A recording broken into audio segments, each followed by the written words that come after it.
یہ افک ہے. اور ایک قوم اس سلسلے میں وہ کافر کہتے ہیں. ایک قوم ہے جو اس سلسلے میں محمد کی مدد کرتی ہے. کہاں؟ مکہ میں. ایک قوم ہے جو مدد کر رہی ہے. وہ اساطیر الاولین کی باتیں ان کو بتاتی ہے. تملا ساری رات وہ ان کو لکھاتی رہتی ہے اور صبح یہ آ کر بتاتا ہے کہ یہ قرآن کی آیت ہے. بات سمجھ رہے؟ صبح آ کر بتاتے ہیں کہ یہ کافر کہ یہ جو کچھ یہ مصطفیٰ ہمیں سناتا ہے یہ قرآن یہ افک ہے. اللہ اکبر. اور کون مدد کر رہا ہے؟ ایک قوم کر رہی ہے مکہ میں. ایمان سے بتاؤ مکہ میں رسول کی کس نے مدد کی؟ ابو طالب نے. اور کیا کہتے ہیں؟ کون؟ کافر کہتے ہیں. پھر غور کریں. کافر کہتے ہیں کہ اس محمد کی قوم مدد کر رہی ہے. وہ ان کو لکھواتی ہے اور پھر وہ بتاتے آ کر کہ یہ قرآن ہے. کافر الزام لگا رہے ہیں مصطفیٰ پر. اور اللہ فرماتا ہے ظلمن و زورا کہ یہ جو ظالم یہ جھوٹ بولتے ہیں افترا میرے نبی پر باندھتے ہیں. لیکن کافر کہتے ہیں کہ ایک قوم ہے جو مکہ میں محمد کی مدد کرتی ہے. اس قوم کا نام ہے ابو طالب. ہاں پھر حوادث سے زمانہ دیکھیں آپ کہ وہی کافر لوگ جو کہتے تھے کہ محمد کی مدد قوم کر رہی ہے یعنی ابو طالب کر رہا ہے یہی بتاتا ہے ان کو. ایک زمانہ آیا حوادث سے زمانے کے ساتھ ساتھ ایسا زمانہ آیا کہ وہی کافر مسلمان ہو گئے. پھر ان کافروں نے پھر اس کو کافر کہا جو مصطفیٰ کی مدد کرتا رہا. بات سمجھ رہے نا؟ تو یہ کیا زمانہ ہے؟ کیا تو شاکلہ مصطفیٰ کی شاکلہ علی مرتضیٰ کی کہاں سے ملی؟ یہ جڑ ایک ہے. ایک ذہن میں رکھیں ان کی بنیاد انا و علی میں نور واحد. میں اور علی ایک نور سے.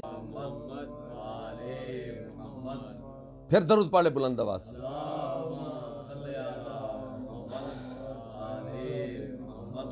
تو میرے دوستو منافقین اسلام میں اگر آ بھی جائیں تو پھر بھی ان کی اگر شاکلہ خراب ہے تو وہ منافقین رہیں گے یا منافقین مریں گے وہ لوگ. بات سمجھ رہے ہیں؟ کیونکہ ان کی شاکلہ خراب ہے قبلہ. ان کی اصلیت خراب ہے. ان کی تینت خراب ہے. اور میں ایک آج اور چیز پڑھ رہا تھا قرآن مجید کی ایک آیت اور وہ آیت یہ ہے کہ یا ایھا النبی جاہد الکفار والمنافقین. اے میرا نبی کفار اور منافقین سے جہاد کرو. کفار اور منافقین سے جہاد کرو. بے رسول اللہ نے بدر سے لے کر جنگ بدر سے لے کر اپنی زندگی تک جو جنگ کی ہے وہ کی ہے کفار سے. لیکن اللہ کا کیا فرمان ہے؟ اے میرا نبی کفار اور منافقین سے جنگ کر. بات سمجھ رہے ہیں؟ کفار سے اور منافقین سے جنگ کر. اللہ کا امر ہے، حکم ہے، جنگ کر کفار اور منافقین سے. لیکن رسول نے جنگ کی کفار سے. اپنی زندگی میں کفار سے جنگ کی. لیکن اللہ فرماتا ہے منافقین سے بھی جنگ کر. تو اس آیت کی تکمیل کی نفس رسول کے منظر پر علی نے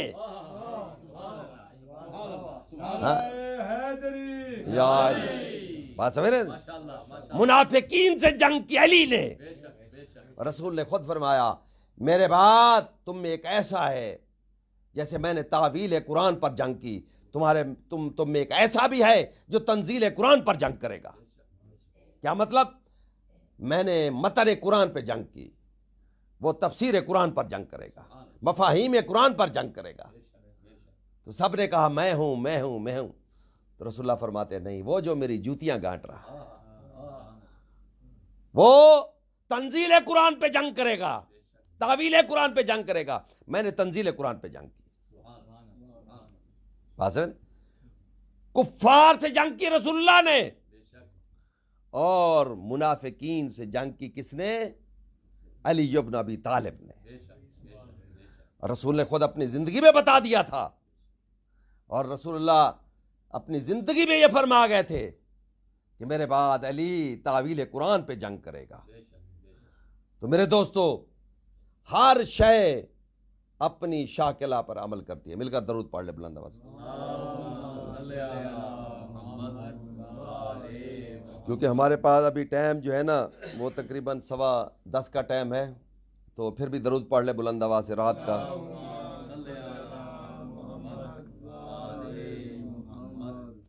تو میرے دوستو، ہم علی کو اسی لیے نہیں پکارتے قبلہ، یہ یاد رہے.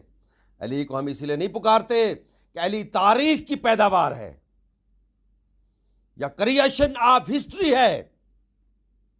علی کو تاریخ نے تخلیق کیا ہے، نہیں، علی تاریخ کا معمار ہے. یا علی تاریخ کا خالق ہے، علی ماحول کا پروردگار ہے. تاریخ نے علی کو نہیں بنایا، علی نے تاریخ کو بنایا ہے. علی کے سامنے مزاحمتیں کچھ نہیں ہیں. اور یاد رکھو، کون علی؟ وہ علی جس کی میں ایک مثال اور آپ کو دے دوں. جناب صالح نبی کی اونٹنی کی بات یہاں پر کرنا میرے ذہن میں ذکر آ رہا ہے. جب جناب صالح نبی سے لوگوں نے کہا کہ اگر تو نبی ہے تو ہمیں کوئی معجزہ دکھا جو گواہی دے وہ معجزہ کہ تو اللہ کا نبی ہے. اونٹنی ایک پہاڑ سے نکل کے آ گئی، اونٹنی پہاڑ سے نکل کے آ گئی نبی کی نبوت کی گواہی کے لیے. اور جناب صالح علیہ السلام نے کہا کہ یہ ناقۃ اللہ ہے، اس کے پانی کا خیال رکھنا. فَكَذَّبُوهُ، تو لوگوں نے اس کو جھٹلایا، اور ایک لائن قطار بن سالم نے اس کی کونچیں کاٹ دی. اور اس کے بعد ایک عذاب الہی آیا قوم سمود پر، 70,000 بندہ مر گیا. بھئی قاتل ایک تھا، ظالم ایک تھا، لیکن 70,000 بندے کیوں مرے؟ اسی لیے معصوم فرماتے ہیں کہ اگر اس کو برا نہیں کہہ سکتے تھے منہ پر کہ تو نے غلط کیا ہے، تو اس پر کم از کم لعنت تو کرتے. بات سمجھ رہے؟ اس پر لعنت تو کرتے.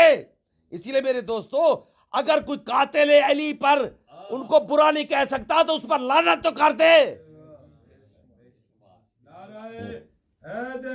یا علی.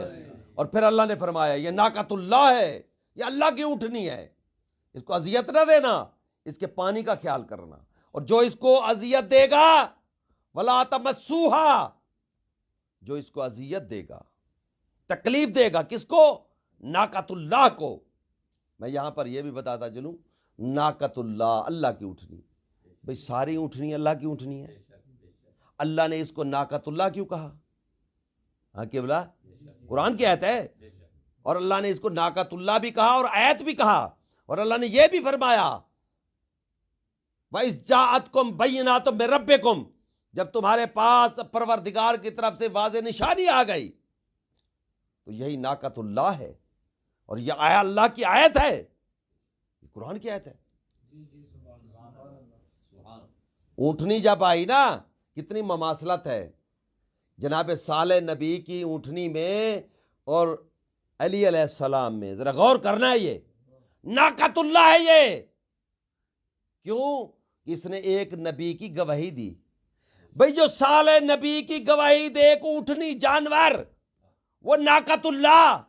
اور جو مصطفیٰ کا گواہ ہے وہ کیا ہوگا؟ وہ عین اللہ ہوگا، وہ ید اللہ ہوگا، وہ جنب اللہ ہوگا، وہ لسان اللہ ہوگا، وہ ولی اللہ ہوگا.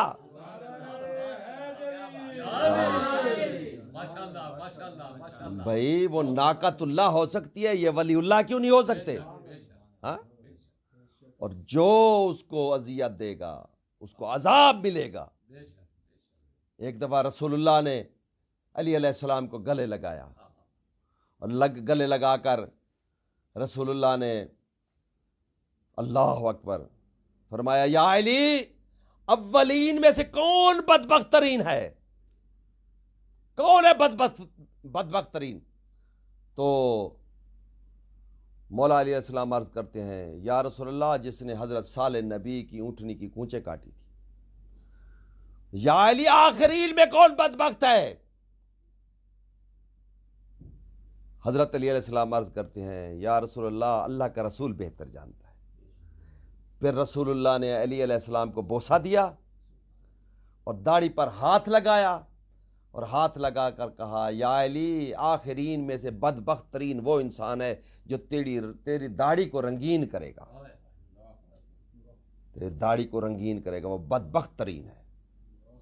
اور خدا کی قسم ہم علی کو اس لیے نہیں مانتے کہ تاریخ نے علی کو بنایا ہے۔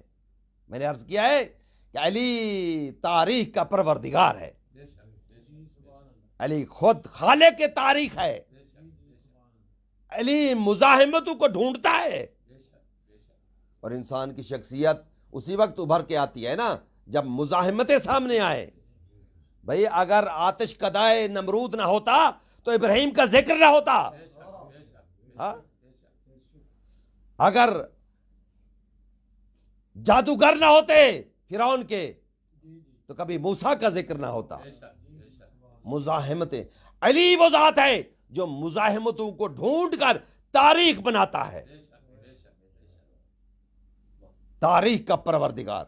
اور مولانا روم کہتے ہیں، مولانا روم فرماتے ہیں کہ اگر کسی نے دیکھنا ہو علی کو تو اس دنیا میں نہ دیکھو، علی دنیا نہیں چاہتا، علی کو دنیا کی پرواہ نہیں ہے، علی خود نہیں چاہتا کہ دنیا میرے سامنے آئے، علی کو دنیا کی ضرورت نہیں ہے۔ مولانا روم کہتے ہیں کہ اگر کسی نے علی کی شاہی دیکھنی ہے تو پھر محشر میں دیکھنا کہ جس کی چٹ کے بغیر کوئی پل صراط نہ عبور کر سکے، جس کی اجازت کے بغیر کوئی جام کوثر نہ پی سکے۔ اللہ اکبر۔ اگر کسی نے علی کی شاہی دیکھنی ہے، یہاں علی کی شاہی تمہیں نظر نہیں آئے گی تو آخرت میں دیکھو۔ تو میں عرض کروں گا قبلہ مولانا علی کی شاہی وہاں تو وہ دیکھے نا جس نے یہاں نہ دیکھی ہو۔ ہمارے دلوں میں آج بھی علی کا سکہ چلتا ہے، خدا کی قسم علی کی محبت ہے ہمارے دلوں میں، ہم علی کے غلام ہیں، علی ہماری جان ہے، علی ہماری روح رواں ہے،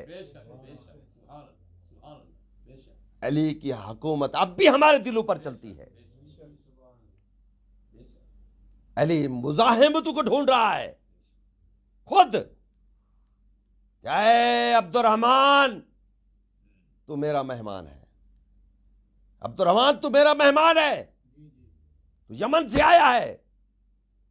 مولا نے ایک جملہ کہا ارید حیاتک و ترید قتلی، ترید قتلی، میں تیری زندگی چاہتا ہوں تو مجھے قتل کرنا چاہتا ہے۔ تو اس نے آگے تلوار پھینک دی، مولا ابھی میری گردن اڑا دے۔ امام فرماتے ہیں وقوع واقعہ سے پہلے کبھی سزا نہیں دی جاتی، جب واقعہ ہی نہیں ہوا سزا کیسی؟ تمہیں تلوار چاہیے، تلوار ملے گی۔